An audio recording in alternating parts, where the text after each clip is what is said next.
There's no pressure. Good afternoon, Minister. Thank you so much for taking the time to have this chat with us. It's great to be with you, T. Thanks so much for inviting me. Yes, sure. I wanted to find out how you found your voice in journalism and later on in politics. What compelled you to run? That's a very, very big question. So I'll break it down for you. Finding my voice in journalism. Well, I was a first or an only in the newsrooms that I worked in. And so my voice was found through the things that I wrote, um, through the stories that I presented. I was always coming up with ideas to present stories about the Black experience in Canada, stories that I didn't feel were being told as well in media. It was hard because I didn't see myself a lot. I didn't see my experiences in the stories that were being told. And so I tried to kind of fix that, change that. And so I guess that was finding my voice.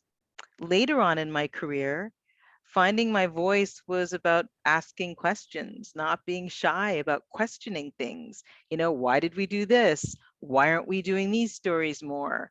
Why aren't we involving these people? Why, when we watch the 6 o'clock news and there are experts on, aren't we seeing more people of color?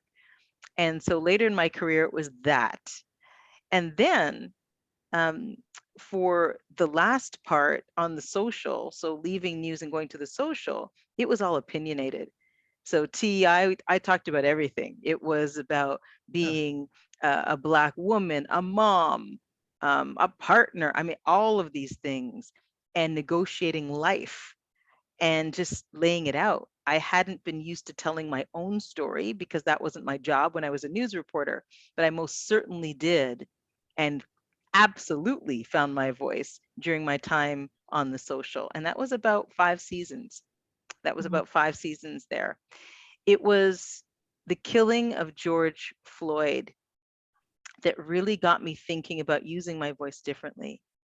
I thought that I had represented well. I thought I'd used my microphone well as a journalist for many, many years. But I just thought, what more can I do? Things are really broken. The system is the system. It was built that way. It wasn't broken. But I started thinking about, if it's going to change, then maybe it means being part of it. So I was asked to run in a by-election in Toronto Centre, and I had to think about that. And I had to think about how that would impact my family. I had to think about, leaving the industry that I loved, that I had been a part of for almost 25 years, and what that was going to look like, all of these things. But the bottom line for me, T, was service. I wanted to serve in a different way, and in a way where I could affect and impact change in our country. And being at the political table at this level, at a federal level, I can do that. It's nice to see someone who looks like me, who feels like me, who can articulate for all thousands and thousands of us across Canada. My question is, do you feel anything has changed right now? Do you feel there are more people of color telling untold stories across Canada? I do. I do. I think we have to make sure that we continue telling them. But I think, in fact, I know that when George Floyd was killed, and remember, it wasn't just George Floyd, it was Ahmaud Arbery. There were a lot of things going on at that time, when a sea of people would be on the streets, Mm. chanting Black Lives Matter across the globe. It was a pivot point where, yes, um, we saw as a world, and not just Black people, that things had to change. And if you weren't going to get on board, they were going to change without you. And I think a lot of companies, so the corporate world, started seeing things differently, even from a business sense. I think media organizations started seeing things differently. Right after George Floyd was killed, I helped to produce a special for CTV, Bell Media, on race. And I Mm. think about that and I think that's something that we never would have done, in years prior. Is it all the change that we need? No. Are things moving in the right direction? Yes. But we have to make sure they keep going that way. Minister, a lot has happened since George Floyd and then the pandemic. But what I noticed with the Liberal Party is it's a party that is open to everyone, and they sent support. Support came to people across this country so quickly. And that was because I think Prime Minister Justin Trudeau has his heart in the right place. So he must be a kind man. But I say that to ask this question. In this same cabinet, we hear stories of, okay, well, yeah, we hear stories that some people could not work, that wasn't a place for a woman. And I'm just wondering how resilient you had to become to adapt federally to different pools in maybe a white environment. I think this is where I'm going. Mhm. You- Well, I- it wasn't for me yeah, because I had been an only in newsrooms okay. in this country, either the only Black person or the only Black anchor or whatever it was. And in many of my situations, it really wasn't something I had to adapt to. I was really resolute that I wanted to change things. And I guess it mattered that it was the Prime Minister who called me and asked me to run. And I had some questions for him. And I said, you know who I am, right? You know that my voice isn't going to get smaller. You know the things that I stand for. And he said, Marci, the country needs you and the country needs that voice. Hmm. So in him saying those things, I knew that not that it would be easy, because it most certainly isn't, but that I wasn't being asked to be any smaller than I was. And I do think, not to discredit anybody else's stories, because everybody has their own story and they're to be respected. But I have my own story and my own journey and my own path. And so far, I am able to do what I was elected to do. So your story is unique. How do women like ourselves, BIPOC women, how then should we find the courage to enter politics? Because a lot of BIPOC women may not necessarily have been the only BIPOC women or have had an outstanding career like you have. So where do we find the courage to volunteer or eventually get into politics? It starts with wanting to make a change. It starts with wanting to serve, but it also means a whole huge dose of courage, a lot of courage. This is not anything I ever wanted. My life path, I didn't set out to be a politician. I was a journalist and I saw myself being a journalist, ending my career as a journalist, retiring as a journalist, and life threw me a curveball. And I caught that curveball and I went with it because I believed that this was the time for me to be where I am right now, but I wasn't looking for it. And I think that'll be the story of many women, BIPOC women, who are thinking about this. But the most important thing is that there were people here before me. So when I look at where I am now, a minister, a Black woman, I think Jean Augustine did it before I did. She was the first Black female cabinet minister ever. And because of her, I'm here. So I'm hoping that others see me. They see Ariel Kayabaga. Uh, they see, Ahmed Hussein. They see Michael Coteau. They see Right. Greg Fergus. They see us and they think, I can do this too. I can Mm. do this too. And it's not just the women, it's the men, because it takes allyship on all parts. It takes encouragement everywhere. And really, it's not about being a celebrity first, famous. It's about regular people wanting to serve the community. That's why it's called the House of Commons. Common is the theme. Yes, ma'am. I wanted to ask you for 2022 as Minister of Women and Gender Equality, what do you see for every woman? I see hope.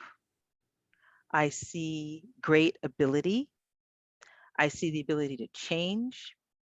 This pandemic has taught us so much, has given us so many lessons because we have seen firsthand exactly who has fallen through the cracks. Mm. Women in particular, racialized women and Indigenous women have been disproportionately impacted by this pandemic. And what that means is that we can no longer say, we don't know who's hurting, we're not sure, we know. And there is a huge call, and a call that we will answer and are answering, for change. How do we serve those communities better? So I see great hope. I see opportunity.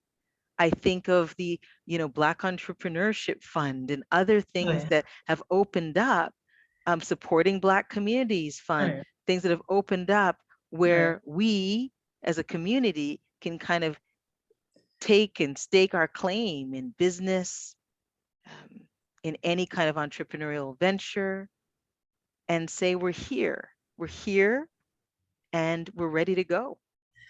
Well, Minister, when I speak to women, but some women are not into business, and some women, so all that money, and I know your government is putting millions, and we're desperately grateful for that because that has never ever happened. But could you please speak for equity for those women who find meaningless work and they come to this country with high profile degrees? Do you know the challenge it is for immigrants to find paid work?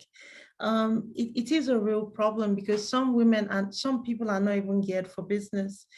And, and then Canada has this problem where your degrees are not even good. They put you through the express entry and then you can't find work for whatever qualification. And that is systemic because it pushes people back, regardless of the education that they have. Mhm. What are your thoughts? T, you're so right. I mean, Black women face this added layer of challenges, right? When it comes to employment, when it comes to gender and race-based discrimination, even access to affordable childcare when they're trying to do all the right things and trying to move forward in their careers. And then you add, immigrant women, and that's a whole other layer. But last year in budget 2021, we announced funding of $15 million, I believe, over 2 years to extend the racialized newcomer women pilot. And so what that does is it continues to support employment outcomes, career advancement for racialized newcomer women through the delivery of settlement services. And then we are working very hard, my cabinet colleague and friend Karina Gould, on national childcare. That will help women That's brilliant. That's in a brilliant. very big way. And every province and territory, except the one that I'm coming to you from, Ontario, has signed on, hoping that that will happen. But it will $10 a make day a is huge less difference than. to Wow. cut childcare in half and Mm. then $10 a day childcare to It's follow. beautiful. I It's can't a huge, tell because you. just imagine, right? Yeah. The women that we're talking about, if they're able to, because let's face it, women are still caregivers by and large, right? If they're able to put their child, not have to worry about the care, put their child in care and actually go after their dreams, get what they need as far as maybe additional education, additional classes, whatever it might, start a business, that makes a huge difference. And that's a huge amount of savings. Oh, yes. Oh, yes. Ma'am, may I just ask, whilst we're on immigrant women, last year the government started this thing where if you if you if you had a work permit that was tied to an employer, you could come out of that work permit and apply for PR. Do you think maybe Mr. Trudeau, Mr. Fraser may want to change that or redo it? Or I don't know, maybe the question I'm probably trying to ask is is there something to help immigrant women who are stuck on a fixed term work permit to come out of it? you know. Well, as I said, I was talking about the newcomer women pilot and the funding there, but I know Minister Fraser, you talked about the Prime Minister's heart being in the right place. Minister Fraser's heart is not only in the right place, but he works really hard. And I Uh, know he is looking at all of these things to push his file forward. So stay tuned for any news that might come out of the immigration file, because it okay. is one to watch. He is a mover and a shaker, my friend Sean Fraser. Oh, we love Minister Fraser, man. We love him. I follow him actively on Twitter. But the problems we face as an independent media company is a lack of visibility, lack of recognition, and the struggle to publish and survive. And I'm just wondering, nationally, when you look at independent media, are these the same questions? So are these the same problems you see? You know what? Yes, yes, but I just think, T, it is important to persevere. It is not an easy business. And I know sometimes you think, enough, I've had enough, too many challenges, time to give up. But I would encourage you to stay focused. You're doing great. Stay focused, be courageous, highlight the people that you feel will bring the information you want brought to your audience, to your readers, and continue to go. I would also say, Thank you. keep your eyes posted on any funding that might help.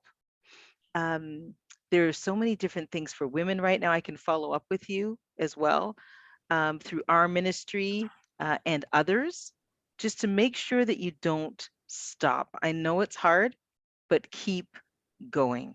Keep going. Thank you so much, ma'am. I want to ask you what gives you hope? My kids give me hope. Oh, I didn't Dash. even have to think about that.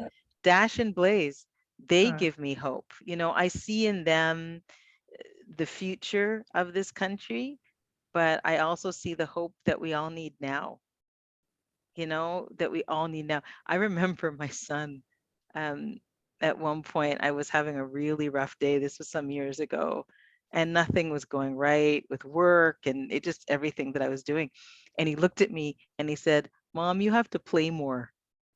And I thought this is how kids are, right? See, yeah. they just simplify things.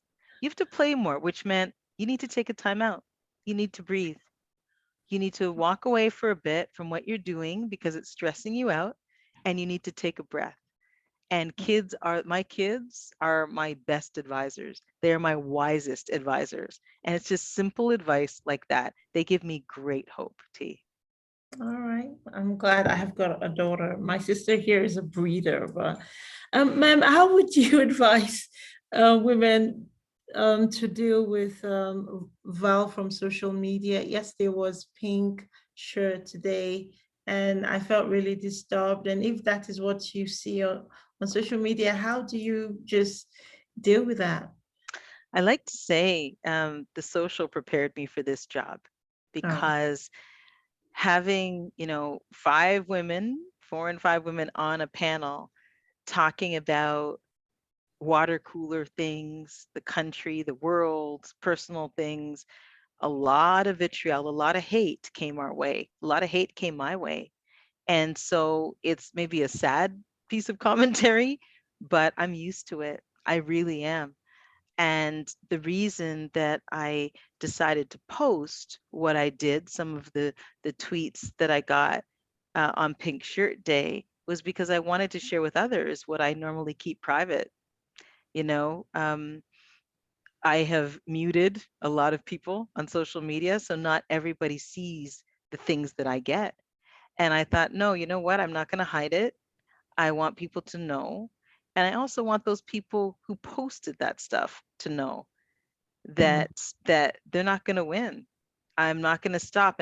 And you know what I think too? I think a lot of the things that get people upset with regards to the things that I talk about have to do with race. And I think that is an interesting thing. And I also think it means I have to speak up more.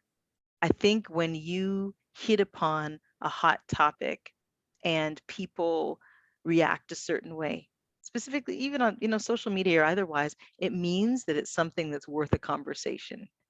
And race and the place of Black people in this country, BIPOC people in this country, is absolutely worth talking about and fighting for. This is my final question, Miss. I want to say thank you so much. But I want you to speak to our women, the BIPOC. Some of them are facing stagnation in different areas. Some of them have come in as doctors, but they work at the Hope Mission.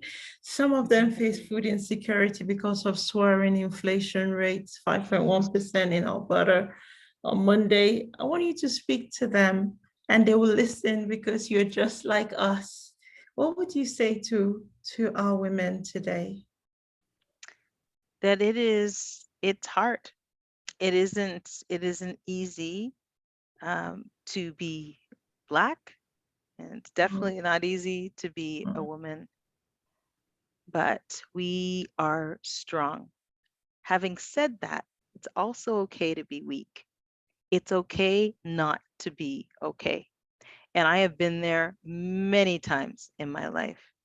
I would encourage anyone who is struggling mentally to seek help, that there's nothing wrong in doing that. I would also say not to give up. And I just said that to you, T. But there are so many times where, you know, especially along my career path, I just thought it's enough. I don't want to do this anymore. Why do this? I'm not making any headway. I'm not progressing the way I want to progress. It's taking me 10 years longer than everybody else to get where I want to go. Why am I even doing this? And for all the times that I fell down, I got back up. And it's the getting back up that's important. It's not falling down. It's the fact that you pick yourself up and you dust yourself off and you say, I'm going to fight another day.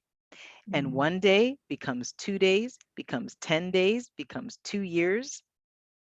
And I will say also, there were many people, I'm sure, that were more talented than me, that, might have been better at something or better at the job or whatever, but nobody, T, was going to outwork me.